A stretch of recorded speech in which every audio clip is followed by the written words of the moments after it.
Okay, so one of the things that I have a goal of doing now is doing a 230 bike for a relay in Sandusky, Ohio. But one of the things I've had issues with this bike is just how my fit does. I feel like some of the parts are kind of old, so I feel like it adjusts on me when it's not supposed to, which is part of the problem.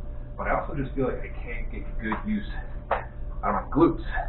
So today I'm going to have Jenny I'll be telling her what to do in terms of like getting my knee angle so I can see if the seat is my right height, but mostly the fore and aft, how like far forward or far back the bike is. So that's what we'll be taking a look at. Let's go ahead and get through it. So come on over here. Hop on my bike. First thing we'll do, because it affects everything else, is the seat height. So I'm going to have her take this, because she's a medical professional, she knows how to use it. Hop on my bike.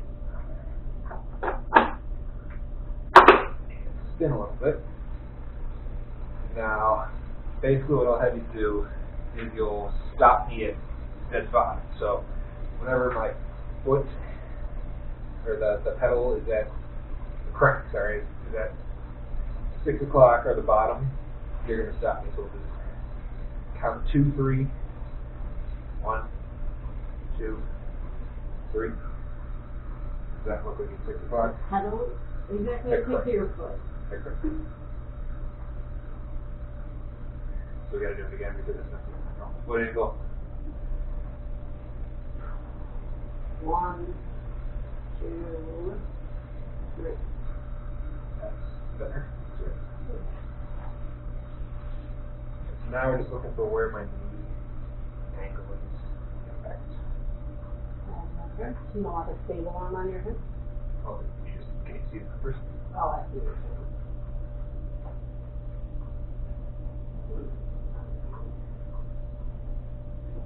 saying. Ideally, you want the knee angle to be between 25 and 35 degrees.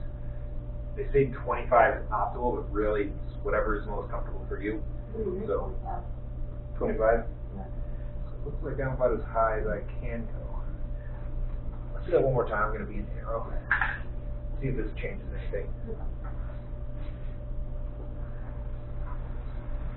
1, 2, 3. This feels like a little more bent. Yeah, there's more bent.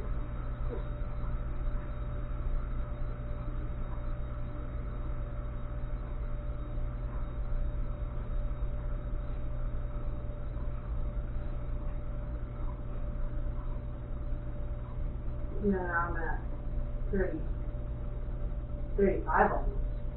Okay, so definitely a difference there between arrow and not arrow. Yeah, so I wonder.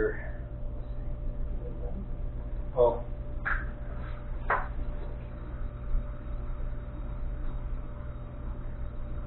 for whatever reason there, I might have had a difference in position. The crank. That's part of that. The crank should be right here. Take this one more time. Gonna be thorough.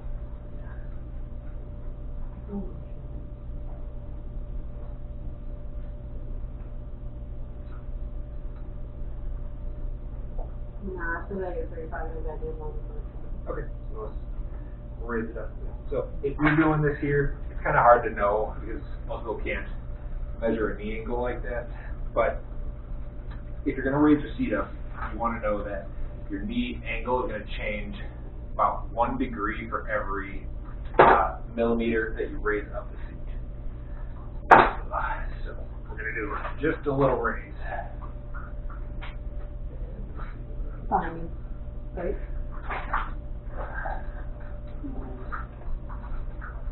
Multi-tool. I got mine. Yep.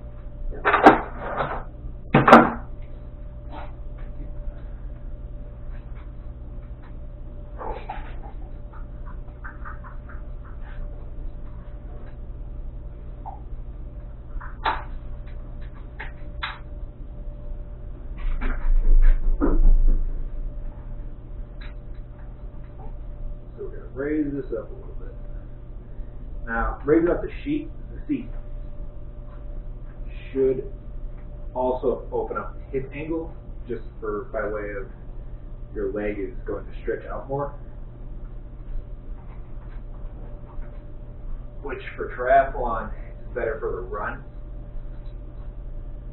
Just due to the fact that when running, obviously standing up straight and tall, versus the bike you're compressed and compacted, so the less of that they have to endure for the amount of time, the easier it should be to get into your run.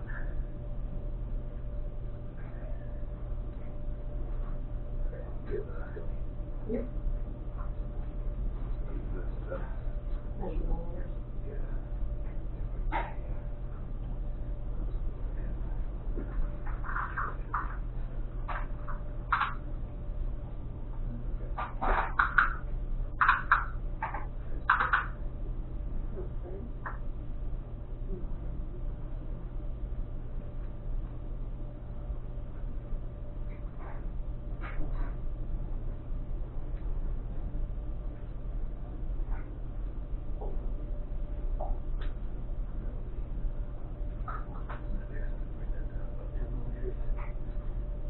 Tighten that back up.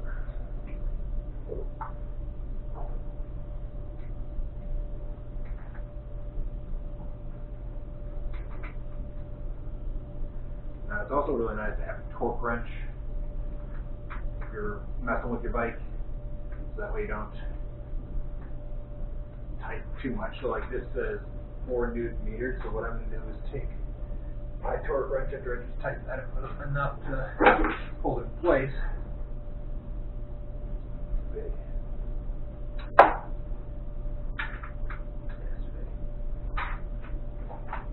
But I can adjust this so I tighten it the exact amount that I need to, which is nice. The last thing you want to do is crack your frame.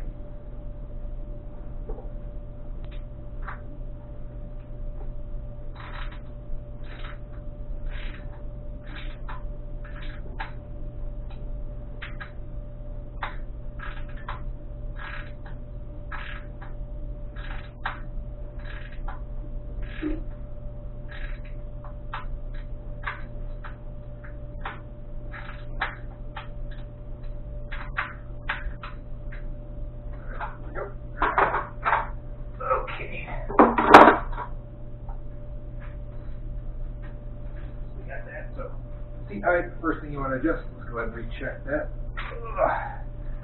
See how that feels.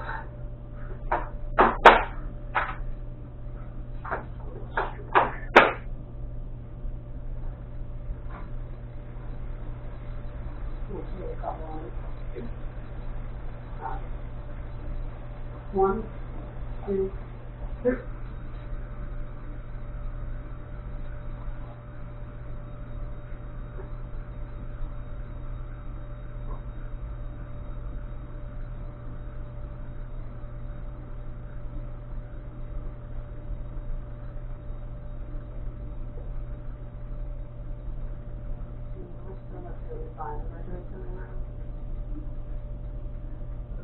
Okay. Just recheck the arrow. Let's see that.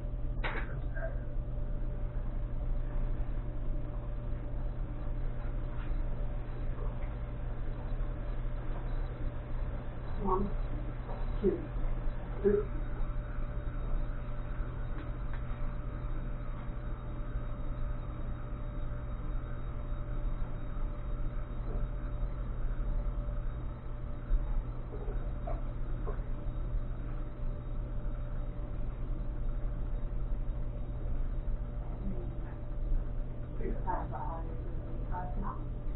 This is so lower.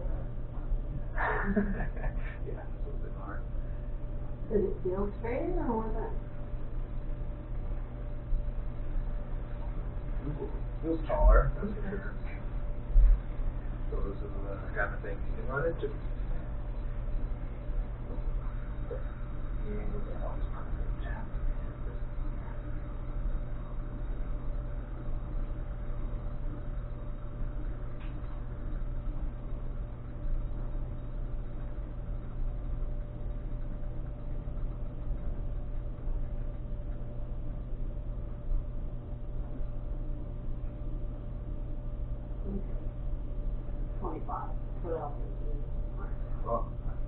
stick with this angle. So we're going to stick with this seat height.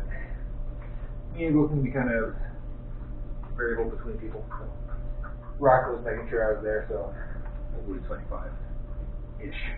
25 is about the max you would want to go. So as long as I don't feel like I'm really stretching or straightening my knee at the bottom, I feel okay here. Then we're all right. Next thing we're going to look at is the fore and after, how far forward and backwards my seat is. So what we're going to do, Just try it. Okay. take this plumb bob thing, this fancy little thing that is now missing its net. Oh. Can you find it or from Might just be in my car, which is fine. Oh, I haven't used it. Okay, so with this, basically what we're going to do, guidelines for this one, I'm going to try to stop my foot at about 3 o'clock or 9 o'clock position, depending on which leg you're at. And we're going to see, as we drop the plumb line down, straight down through my knee, how far that is from the pedal, so the pedal of the bike. Now, for TT bikes, you're looking at about 5 centimeters is your guide. You don't want to be over that. If you're on a road bike, you're looking at about 2 centimeters, just based on the geometry of the bike. They're going to be a lot different in that term than that. So you're going to have a big difference in how far forward or backwards you are, based on time trial bike, tri-bike, or a road bike. Okay. Door closed. So you I stop feel like in the they're a position. feature. But So you stop in the first position? no. Okay. Where are we going? Right? So we're going to try to stop. Yeah, right there. 1, 2, 3.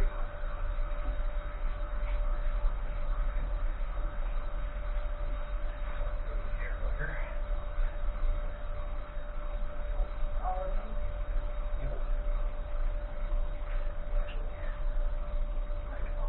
Okay, so you're going to measure. How far is this from your pedal?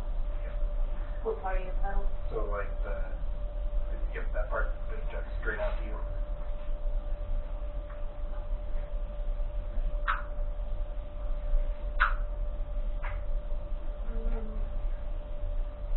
Maybe 4.5 centimeters?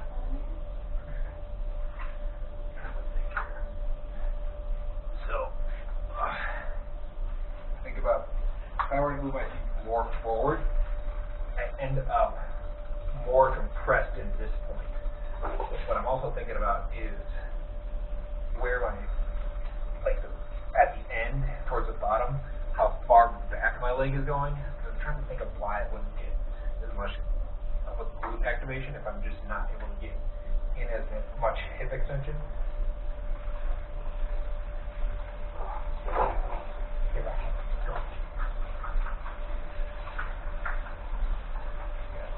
Here. So if I move my feet more forward, I'll be pushing it back more, but I'll be compressed more from this position. So it's that kind of give and take. So I'm already at 4.5. That's about where I want to be, so we're not going to mess with that. The other thing to mention is you do end up moving your 4.5 because you need to look at either your stem or your aero bars. You're probably going to need to move those forward or backwards depending on where you're at. You don't want to be scrunched up like this, but you also don't want to be reaching out super far and having your shoulders really uncomfortable. But yeah, let me know your thoughts. If you have any advice on my 4.5 position, right now I'm not really sure what to do, but I want to get a stronger position so I can get a fast bike in Sandusky. So, I'm signing out.